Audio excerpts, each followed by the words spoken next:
பிரியமானவர்களே, ஆண்டவரும் அருமை இரட்சகருமா இருக்கிற இயேசு கிறிஸ்துவின் இனிய நாமத்தினாலே நல்ல ஒரு காலை பொழுதிலே உங்களை சந்திப்பதிலே நான் அதிகமாய் மகிழ்ச்சி அடைகிறேன். இந்த நாள் முழுவதுமாக நீங்கள் செய்கிற எல்லா காரியத்திலையும் கர்த்தருடைய கரம் உங்களோடு கூட இருந்து உங்களை ஆசீர்வதிப்பதாக. அன்பானவர்களே, சங்கீதம் 107 சங்கீதம் 20 வசனம் இப்படியாக சொல்லுகிறது, அவர் தமது வசனத்தை அனுப்பி அவர்களை குணமாக்கி அவர்களை அழிவுக்கு தப்புவிக்கிறார் என்று சொல்லி வசனம் சொல்லுகிறது. அன்பானவர்களே, இந்த காலை வேளையிலே கர்த்தர் உங்களையும் என்னை பார்த்து சொல்லுகிறார், என் மகனே, என் மகளே, என்னுடைய வார்த்தையை, என்னுடைய வசனத்தை அனுப்பி நான் உங்களை குணமாக்குகிற தேவனாய் இருக்கிறேன் என்று சொல்லி ஆண்டவர் சொல்லுகிறார். பிரியமானவர்களே, இந்த குணமாக்குதல் என்பது நாம ஒரே ஒரு கோணத்தில் மட்டும் பார்க்கக்கூடாது. குணமாக்குதல் என்று சொன்னால் நம்முடைய சரீர பிரகாரமான வியாதியை மட்டும் நீக்குவதாக நாம் நினைத்து கொள்ளக்கூடாது. நம்முடைய மனவியாதி, மனபாரத்தையும் ஆண்டவர் நம்மை நீக்கி நம்மை மனதளவில் கூட அவர் குணமாக்கக்கூடிய வல்லவராக இருக்கிறார் என்று சொல்லி நாம் எடுத்துக்கொள்ள வேண்டும். அன்பானவர்களே, கர்த்தருடைய வசனம் நமக்கு சரீர பிரகாரமான சுகத்தை மட்டுமல்ல, இருதயத்தில் இருக்கக்கூடியதான சுகத்தையும், அதாவது ஆவிக்குரிய சுகத்தையும் நமக்கு கர்த்தருடைய வசனம் கொடுக்கக்கூடியதாக இருக்கிறது. அன்பானவர்களே, இன்றைக்கு நாம் இந்த வசனத்தை ஒரு கோணத்திலே நாம் பார்க்க போகிறோம். என்னவென்று சொன்னால், கர்த்தருடைய வசனம் உங்களையும் என்னையும் அது குணமாக்கக்கூடியதாக இருக்கிறது. உதாரணமாக இதற்கு நல்ல ஒரு உதாரணத்தை சொல்ல வேண்டும் என்று சொன்னால், பரிசுத்த வேதாகமத்தில் லூக்கா 7 அதிகாரத்தில் 100க்கு அதிபதியை நாம் பார்க்கிறோம். ஒரு 100க்கு அதிபதி, அதாவது இப்போது போலீஸில் ஒரு மனுஷன் இருக்கிறாரு, அந்த மனுஷன் கீழே ஒரு 100 போலீஸ்காரங்க இருக்காங்கன்னு வைத்துக்கொள்ளுங்க. அப்படிப்பட்டவனை தான் அந்த காலத்தில் 100க்கு அதிபதி என்று சொல்லுவாங்க. 100 பேருக்கு அவன் அதிபதியாக இருக்கிறான். இப்போது இந்த இடத்துல ஒரு 100க்கு அதிபதியை நாம் பார்க்கிறோம். இவருக்கு என்ன பிரச்சனைன்னு கேட்டால், அவருக்கு பிரியமான வேலைக்காரன் ஒருவன் சுகவீனமாக இருக்கிறான். அப்போது அவனுக்கு சுகத்தை வேண்டும்படி, அவர் சுகத்தை கொடுக்கும்படிக்கு ஆண்டவராகி இயேசு கிறிஸ்துவை தன் வீட்டுக்கு அழைக்கும்படிக்கு ஆட்களை அவர் அனுப்புகிறார். அவர்கள் வந்து இயேசுவிடத்தில் அவர்கள் தயவாய் அவர்கள் வேண்டிக் கொள்ளுகிறார்கள், ஐயா, அந்த தயவை வந்துட்டு நீங்கள் அவருக்கு பாராட்டணும், அவன் நம்முடைய ஜனங்களை நேசிக்கிறான் என்று சொல்லி அவனுடைய நன்மைகளை அந்த மனுஷனாலே அனுப்பப்பட்டவர்கள் இயேசுவுக்கு விவரித்து சொல்லுகிறார்கள்.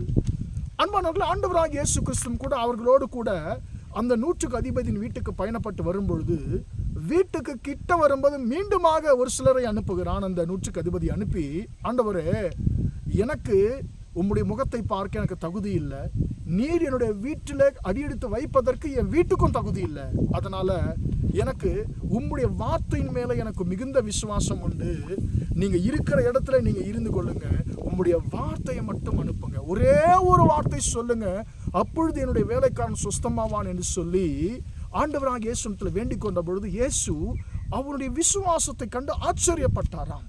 ஆச்சரியப்பட்டு அவர் சொன்னார், தனக்கு பின் செல்லுகிறவர்களை, அன்பார் தனக்கு பின்னே வருகிறவர்களை பார்த்து ஆண்டவர் சொன்னார், இஸ்ரவேலருக்குள்ளும் இப்படிப்பட்ட ஒரு விசுவாசத்தை நான் காணவில்லை என்று சொல்லி அந்த மனுஷனுடைய விசுவாசத்தை குறித்து இயேசு ஆச்சரியப்பட்டாராம். அன்பானவர்கள், என்ன நடந்தது?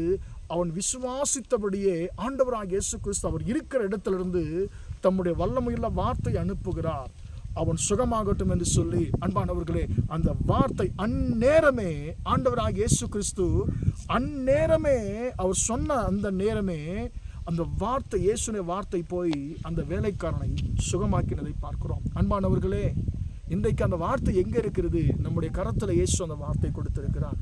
இதுதான் அவருடைய வார்த்தை.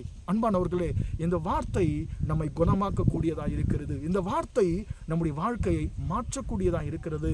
எனவே எனக்கு அன்பானவர்களே, இந்த வார்த்தையை கர்த்தர் நமக்காக இந்த உலகத்தில் வைத்திருக்கிறார். எனவே இந்த வார்த்தையை நாம் விசுவாசிப்போமா? இந்த வார்த்தை நம்மை குணமாக்கும், இந்த வார்த்தை நம்முடைய சூழ்நிலைகளை மாற்றும். எனவே இந்த வார்த்தை நாம் அதிகமாய் நேசிப்போம். வசனம் சொல்லுகிறது, அவர் தமது வசனத்தை அனுப்பி அவர்களை குணமாக்கி அவர்களை அழிவுக்கு தப்புவிக்க அந்த மனுஷன் சுகமானான், அழிவுக்கு தப்புவிக்கப்பட்டான்.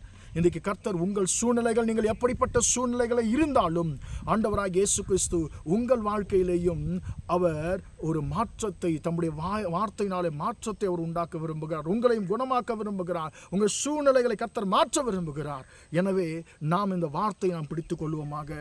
ஆண்டவரே, உம்முடைய வார்த்தை ஆண்டவரே எனக்காக ஆண்டவரே நீர் அனுப்புங்க, ஆண்டவரே உம்முடைய வார்த்தையின் மூலமாக சுகத்தை கொடுங்க, எனக்கு மாற்றத்தை கொடுங்கன்னு சொல்லி நாம் சொல்லுவோமாக. ஜெபிப்போமா? இரக்கமுள்ள தகப்பனே, உம்மை நன்றியோடு துதிக்கிறோம், ஸ்தோத்திரிக்கிறோம்.